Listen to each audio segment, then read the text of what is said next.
Hi guys.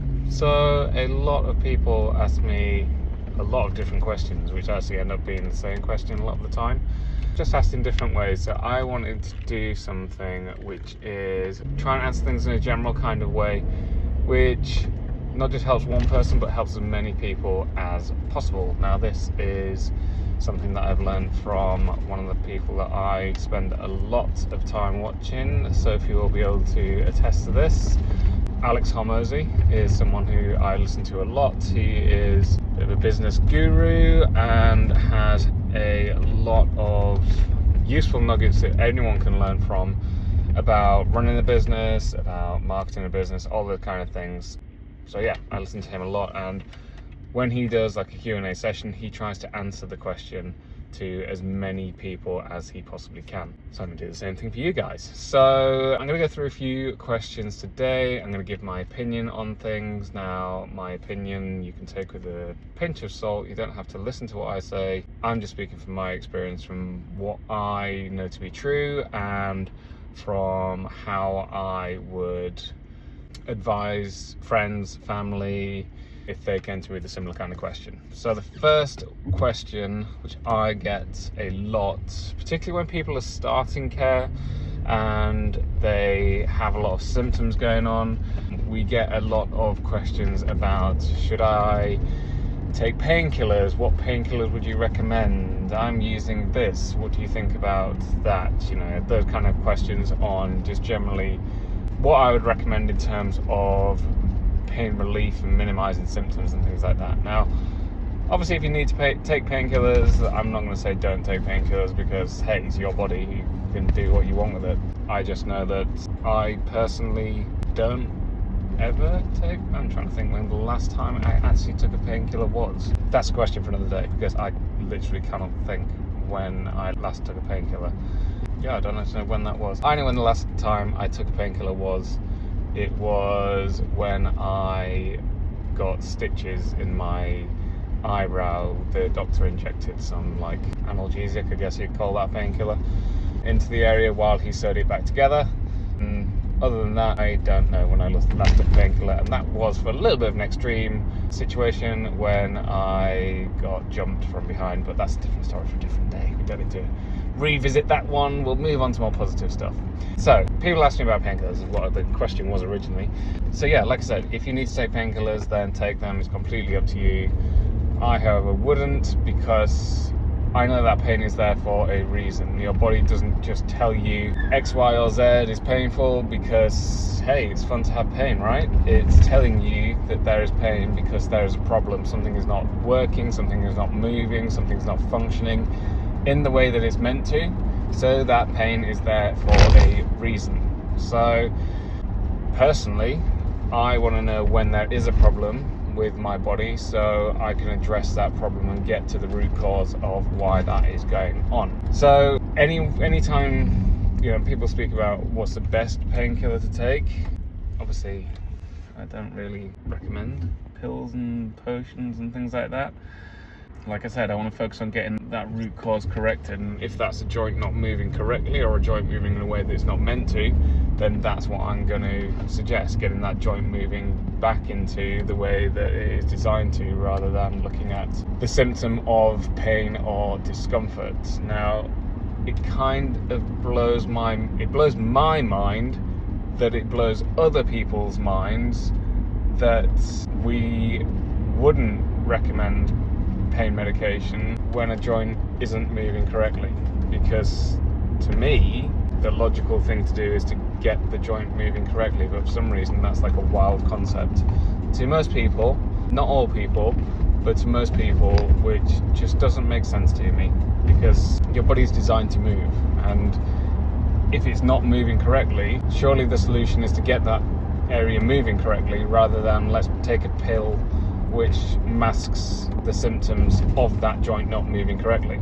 if that makes sense. So anyway, yeah, back to it. So what painkiller is best? None, really. They all do the same thing. The question is, how does it know to go to your shoulder or your back if you've hurt your back? How does it know to go to your head if you have a headache? It's, all it's doing is just really dulling down that sensation of pain pain being present, which is, like I said, it's a warning sign. It's there for a reason.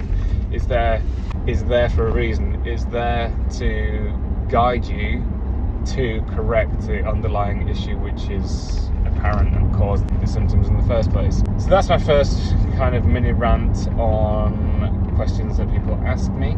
The second question that I get a lot is, why do I still need to keep coming to the chiropractor if I don't have pain? And I usually answer that question with a question, which some people find, I don't want to say irritating, but I'm trying to think of another word for it.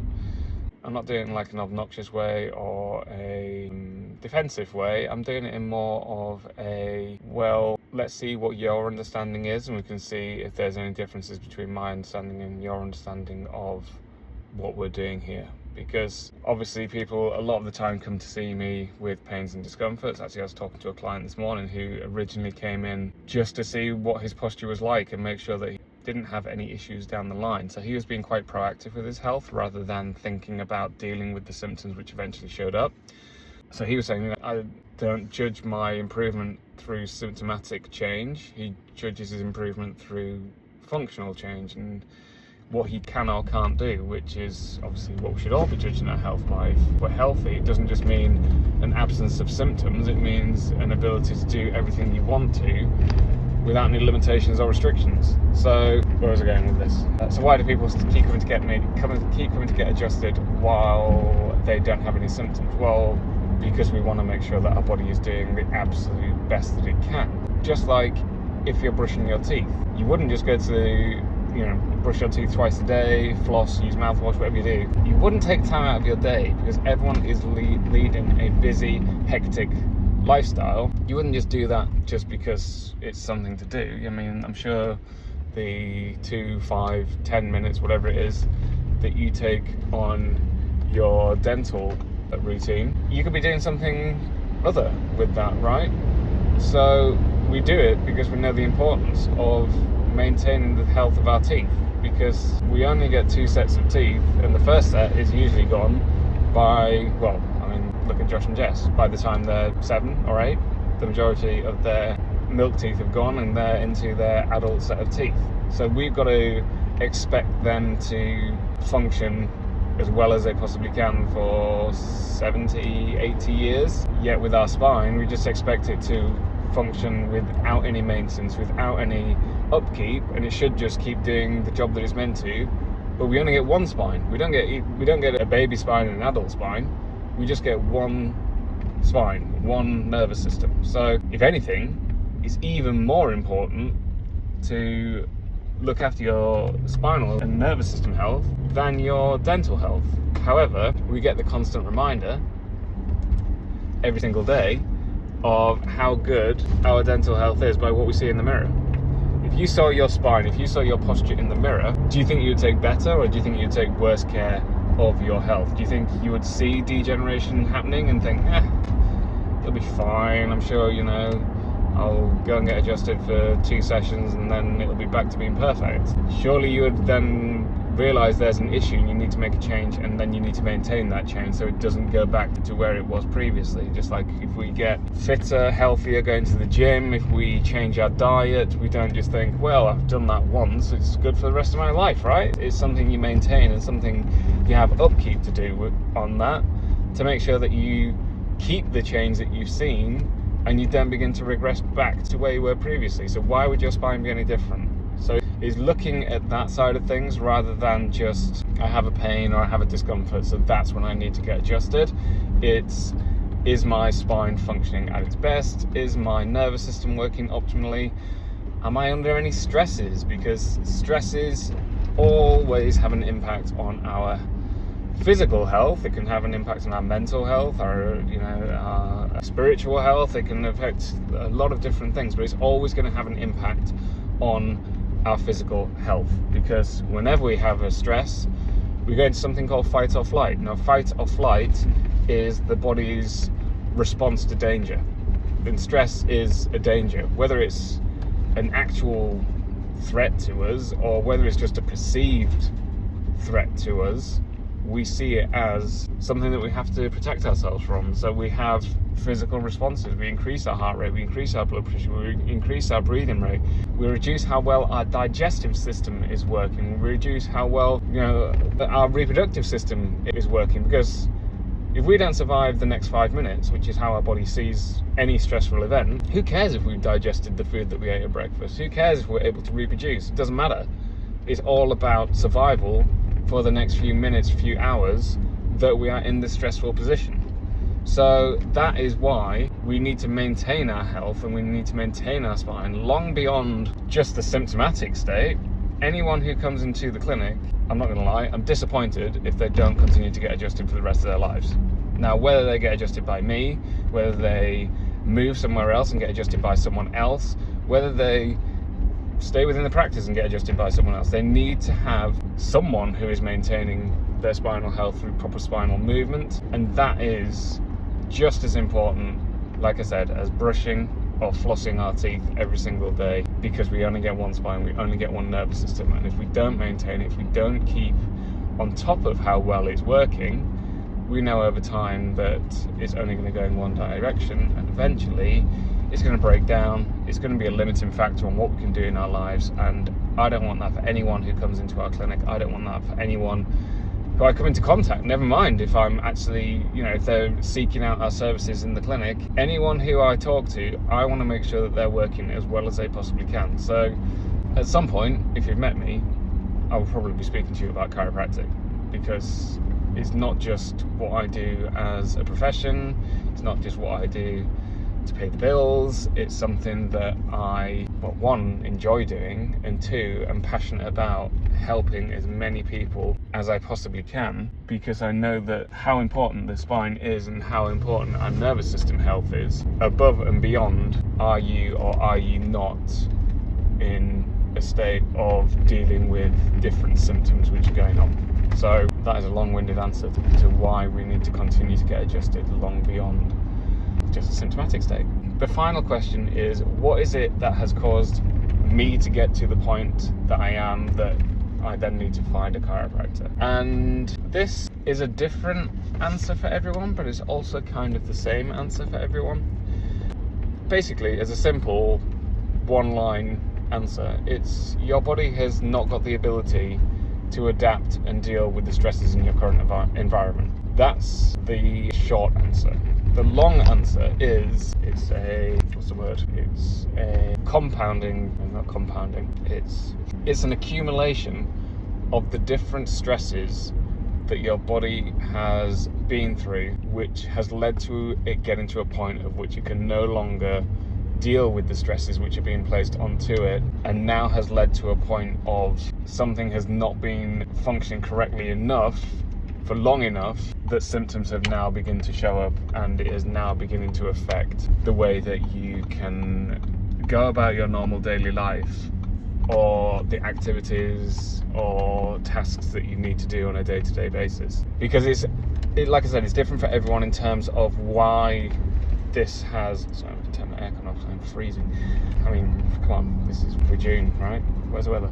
Not to sound like Sophie, she says it all the time. It's an accumulation of those different stresses. Now, for some people, it's a lot of physical stresses. For example, if you are a labourer on a building site and you are lifting and shifting heavy and awkward shaped things day in, day out, 5, 6, 7 days a week sometimes, 12 hours a day, your body is eventually going to break down. For others, it's emotional stress.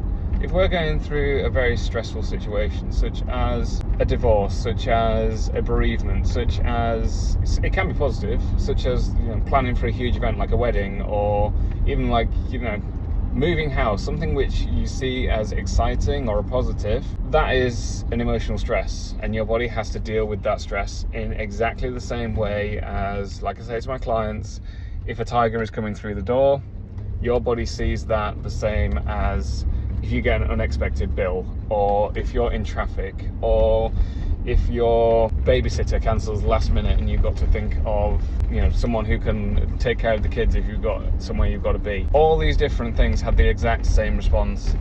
Now obviously, one, if a tiger walks into the room, you kind of want that response, because It's either you get away from that tiger by either fighting the tiger or more likely running away from the tiger and putting physical distance between yourself with the tiger. What was I saying? Yes, your body responds the same to that tiger as it does to the bill or the traffic or whatever it is. So it's not a case of your body can determine, well, that's just a bill, James, calm down, we'll just get your heart rate back to where it was. We're not going to change that. We're not going to change your breathing rate. We're not going to release adrenaline. We're not going to increase your blood pressure. We're just going to act like it's, any other blank piece of paper. You have no emotional response to it. No, your body has an emotional response to that situation, which puts you in what we call fight or flight. Just the same as the person who eats everything which is beige, everything which is fried, everything which is quick and convenience, doesn't know what an apple looks like, never mind smells or tastes like, doesn't drink any water, only knows, to have a drink you've got to open a can, you've got to hear that fizz whenever you need some hydration. If our chemical stress is high, and that's not just our diet, that's, are we smoking? Are we breathing in the pollutants? If you're walking down the street and it's a road full of traffic in, say, I don't know, where was that? The place where, there's something I remember from Top Gear years ago, and Jeremy Clarkson was driving a Porsche 911 and he said the air going into it, I think it was Beijing, the air going into the engine was dirtier and had more pollutants than the air coming out of the engine. Out of the exhaust, sorry. I'm sure it was Beijing. I don't know if it was. Don't shoot me, it's just what I can remember. It was about 12 years ago, so, bear with me. All these things, if we're exposing ourselves to chemical stresses, it has the exact same response. Our body reacts as if it's under threat, so it goes into the same state of fight or flight. So if we have all these different stresses accumulated in different ways, our body eventually, if you think about your body like a cup full of cup, and stress is water, that cup full of water eventually is going to overflow, right? Because you can only put so much stress into the body before it has a response, before it develops symptoms. So we need to make sure that we're managing symptoms. We need to make sure that we are able to deal with the symptoms as best that we possibly can. But the reason that people eventually come to see us is because your body has got to a state of that stress is just pouring in like a hose pipe, and you're holding a shot glass to try and deal with it. You're doing your best, but you're going to eventually overflow, right? So that is why the answer is slightly different for everyone, but it's also why the answer is also kind of the same for everyone, because there's only certain ways that our body will get to this point, and it's just people take different avenues to get to the same destination. So that is why you eventually end up sitting in front of me telling me how your back pain is stopping you playing with your kids, or your headaches are stopping you from being able to get to the gym and hang out with your friends, or any of these different things. It's all about being able to deal with those stresses and being able to deal with the demands which are placed onto your body and keep being able to do everything you want to without any limitations or restrictions. So short answer, your body can't adapt. Long answer is there's too much stress in your life. You need to be able to work on coping with these stresses, and that comes from your body functioning in the way that it's designed to, rather than compensating, moving differently, changing posture, having to cope with increased chemical stress demand, having to cope with increased emotional stress demand. Is all about getting that function back to where it should be and allowing us to work at our absolute best again. So that was just 3 questions which we get a lot. If you do have any questions which you would like to get answered, then drop me a message or talk to me in the clinic and I will do my best to answer them for you. But that is all for today. I've reached my destination, so that is the end of the video. But I hope everyone has a great day, and if this is useful, then drop a like, drop a comment, follow and subscribe, or whatever you say. And I appreciate you. I appreciate the questions coming in, because it's good for me to get thinking about these things again as well, rather than just the way that I deal with usually, which is obviously it's just something that I do. It's always good just to think about these things on a deeper level occasionally as well. So thank you guys. I look forward to speaking to you again soon, and catch you later.